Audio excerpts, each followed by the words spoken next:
여러분, 혹시 주변에서 이런 이야기 들어보셨나요? 할머니가 화장실에서 넘어지셨는데 그 후로 병원에만 계시다가 1년도 안 돼서 돌아가셨대. 처음 들었을 때는 그냥 넘어진 건데 왜 돌아가셨을까 싶으시죠? 사실 이게 단순한 낙상이 아니에요. 고관절 골절이라는 무서운 부상이었던 겁니다. 더 충격적인 건 고관절 골절 환자의 30%가 1년 안에 사망한다는 사실이에요. 암보다 무서운 수치예요. 그리고 살아남아도 50%는 예전처럼 걷지 못하고 80%는 휠체어나 지팡이에 의존하게 됩니다. 오늘 제가 뼈가 약해지는 5가지 경고 신호를 알려드리겠습니다. 이 신호들을 놓치면 정말 돌이킬 수 없는 일이 벌어질 수 있어요. 얼마 전 응급실에서 있었던 실화입니다. 박순례라는 75세 할머니가 새벽에 응급실로 실려왔어요. 화장실 가다가 문턱에 걸려 넘어지셨는데 일어날 수가 없으셨대요. 극심한 통증 때문에 다리를 전혀 움직일 수 없었답니다. 엑스레이를 찍어보니 고관절이 완전히 부러져 있었어요. 즉시 수술을 했습니다. 수술은 성공적이었어요. 하지만 그 후가 문제였습니다.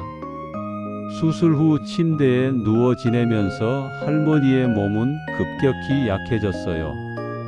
폐렴이 왔고 욕창이 생겼고 근육이 빠져나갔습니다. 3개월 후 겨우 휠체어에 앉을 수 있었지만 다시는 걷지 못했어요. 6개월 후 할머니는 폐렴이 악화되어 중환자실에 입원했고 8개월 만에 세상을 떠나셨습니다. 가족들은 울면서 이렇게 말했어요. 문턱 하나 때문에 엄마를 잃었어요. 진작에 알았더라면 뭔가 신호가 있지 않았을까요? 네, 있었습니다. 분명히 신호가 있었어요. 하지만 아무도 몰랐던 거예요. 고관절 골절이 왜 이렇게 무서울까요? 여러분, 고관절은 우리 몸의 중심이에요. 걷고, 앉고, 서는 모든 동작의 기본이죠. 고관절이 부러지면 이런 일들이 벌어집니다. 첫째, 즉시 움직임이 불가능해집니다. 누워만 지내게 되는 거죠. 누워만 지내면 뭐가 문제일까요? 근육이 하루에 1%씩 사라져요. 일주일이면 7%, 한 달이면 30%가 사라집니다. 70대, 80대 어르신들은 한번 근육을 잃으면 절대 되찾을 수 없어요. 둘째, 폐렴 발생률이 10배 증가합니다. 누워만 있으면 폐에 가래가 쌓이고 세균이 번식해요. 고관절 골절 환자의 가장 큰 사망 원인이 바로 폐렴이에요. 셋째, 혈전이 생깁니다. 다리를 움직이지 못하면 혈액순환이 안 돼서 혈전이 생겨요. 이 혈전이 폐로 가면 폐색전증으로 즉사할 수 있어요. 넷째, 욕창이 생깁니다. 같은 자세로 계속 누워 있으면 피부가 썩기 시작해요. 한번 생긴 욕창은 치료가 정말 어렵고 폐혈증으로 이어질 수 있어요. 다섯째, 우울증과 치매가 옵니다. 갑자기 움직이지 못하게 되면 정신적 충격이 엄청나요. 많은 환자들이 우울증에 빠지고 빠르게 치매로 진행됩니다. 그래서 고관절 골절 환자의 1년 내 사망률이 30%나 되는 거예요. 그렇다면 내 뼈가 약해지고 있다는 걸 어떻게 알 수 있을까요?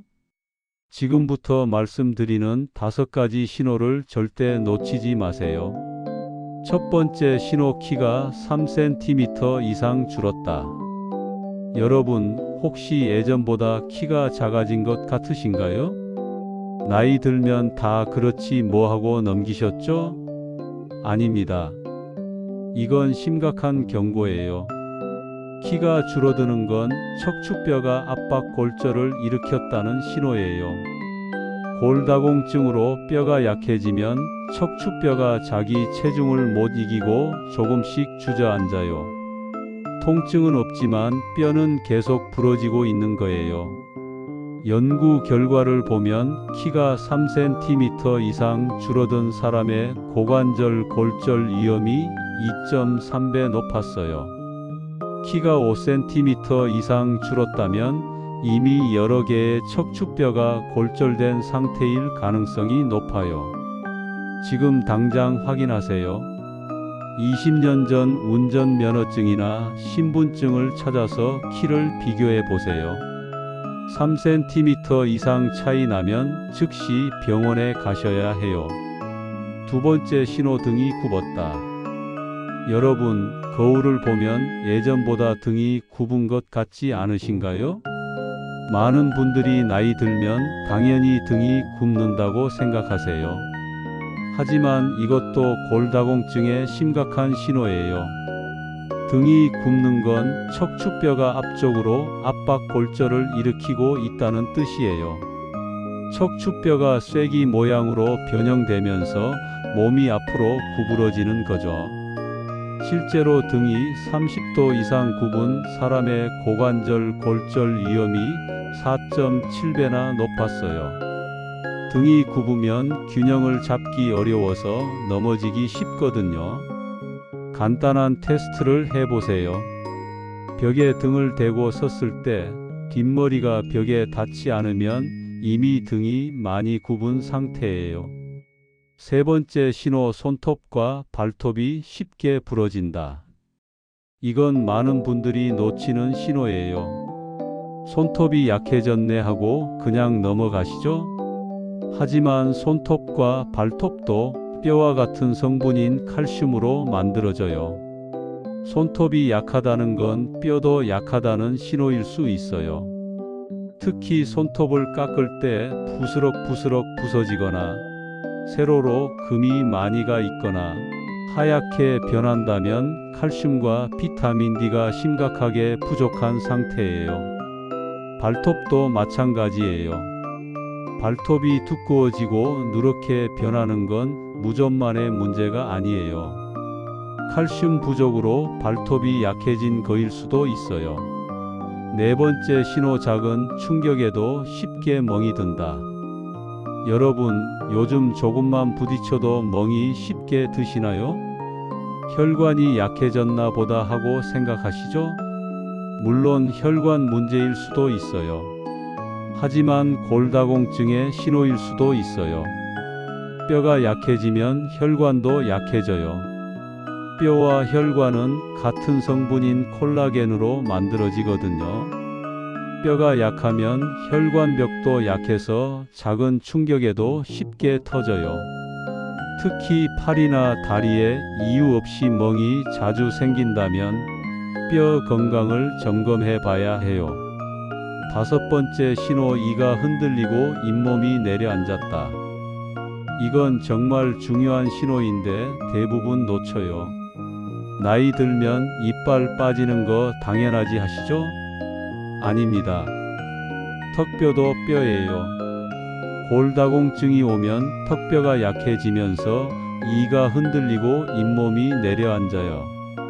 실제 연구를 보면 치아를 3개 이상 잃은 사람의 고관절 골절 위험이 2.1배 높았어요. 잇몸이 2mm 이상 내려앉았다면 골다공증을 의심해 봐야 해요. 치과에 가서 파노라마 사진을 찍으면 턱뼈 밀도를 확인할 수 있어요. 치과 의사가 뼈가 많이 녹았네요 라고 하면 전신뼈도 약해졌을 가능성이 높아요. 이 5가지 중 2개 이상 해당되면 즉시 병원에 가서 골밀도 검사를 받으세요. 특히 이런 분들은 더욱 위험해요. 65세 이상 여성, 70세 이상 남성, 조기 폐경하신 분, 스테로이드 약을 장기 복용하신 분, 갑상선 질환이 있으신 분, 흡연하시는 분, 술을 자주 드시는 분, 체중이 50kg 이하인 분, 그렇다면 약해진 뼈를 다시 강하게 만들 수 있을까요? 네, 있습니다. 첫 번째, 멸치입니다. 멸치 100g에는 칼슘이 2200mg이나 들어있어요. 하루 권장량의 2배예요. 그런데 더 중요한 건 멸치에는 비타민 D도 풍부하다는 거예요. 칼슘만 먹어서는 소용없어요. 비타민 D가 있어야 칼슘이 뼈로 흡수돼요. 멸치는 칼슘과 비타민 D를 동시에 섭취할 수 있는 완벽한 식품이에요. 하루에 멸치 30g만 먹어도 골밀도가 눈에 띄게 좋아져요. 실제로 폐경 여성들이 6개월간 매일 멸치를 먹었더니 골밀도가 평균 3.2% 증가했다는 연구 결과가 있어요. 두 번째, 말린 표고버섯입니다. 많은 분들이 칼슘만 챙기시는데 비타민 D가 더 중요해요. 비타민 D가 없으면 아무리 칼슘을 먹어도 흡수가 안 돼요. 말린 표고버섯은 비타민 D의 보물창고예요. 100g당 비타민 D가 1600IU나 들어있어요. 하루 권장량의 4배예요. 신기한 건 말리는 과정에서 비타민 D가 10배 이상 증가한다는 거예요. 그래서 생표고버섯보다 말린 표고버섯이 훨씬 좋아요. 하루에 말린 표고버섯 5개만 먹어도 충분해요. 물에 불려서 국에 넣거나 볶아 드세요. 세 번째, 나토입니다. 나토는 비타민 K가 엄청나게 풍부해요. 비타민 K는 칼슘을 뼈로 보내는 역할을 해요. 칼슘이 혈관에 쌓이지 않고 뼈로 가도록 유도하는 거죠. 나토 100g에는 비타민 K가 870 마이크로그램이나 들어있어요. 하루 권장량의 10배예요. 일본 여성들의 골다공증 발생률이 한국보다 40% 낮은 이유가 바로 나토 때문이에요. 하루에 나토 한 150g만 먹어도 골절 위험이 절반으로 줄어든다고 해요. 냄새가 부담스러우면 김치와 섞어 먹거나 간장과 참기름을 넣어 비벼 드세요. 절대 함께 먹으면 안 되는 조합. 첫째, 멸치와 커피입니다. 커피의 카페인이 칼슘 흡수를 방해하고 소변으로 칼슘을 배출시켜요. 멸치 먹고 커피 마시면 칼슘이 절반밖에 흡수 안 돼요. 최소 2시간 간격을 두세요. 둘째, 표고버섯과 베이컨입니다. 베이컨의 인산염이 칼슘과 결합해서 몸 밖으로 배출돼요.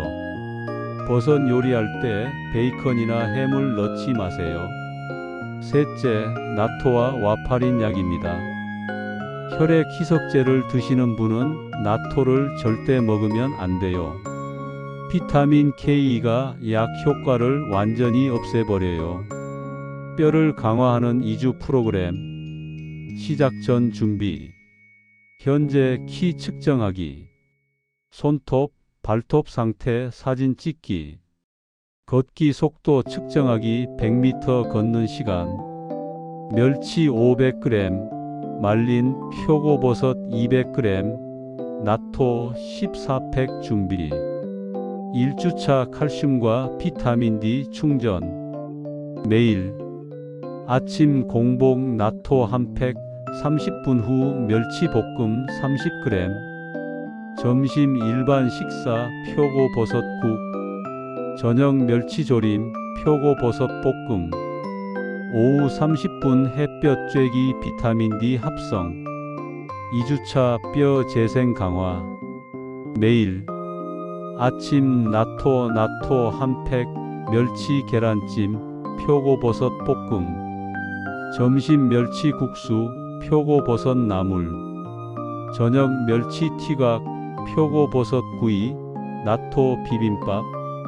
저녁 후 가벼운 걷기 30분. 실제 사례로 증명된 효과. 72세 김영희 할머니. 골밀도 검사에서 마이너스 2.8이 나와서 골다공증 약을 먹으라고 했어요. 약 먹기 싫어서 이 방법을 2개월 했더니 마이너스 2.3으로 올라갔어요. 의사 선생님이 깜짝 놀라셨어요. 68세 이철수 할아버지. 키가 167cm에서 163cm로 줄어서 충격받았어요. 3개월간 멸치, 표고버섯, 나토를 먹었더니 더 이상 안 줄어들고 허리 통증도 많이 좋아졌어요. 뼈를 지키는 생활 습관. 첫째, 햇볕을 매일 30분 이상 쬐세요.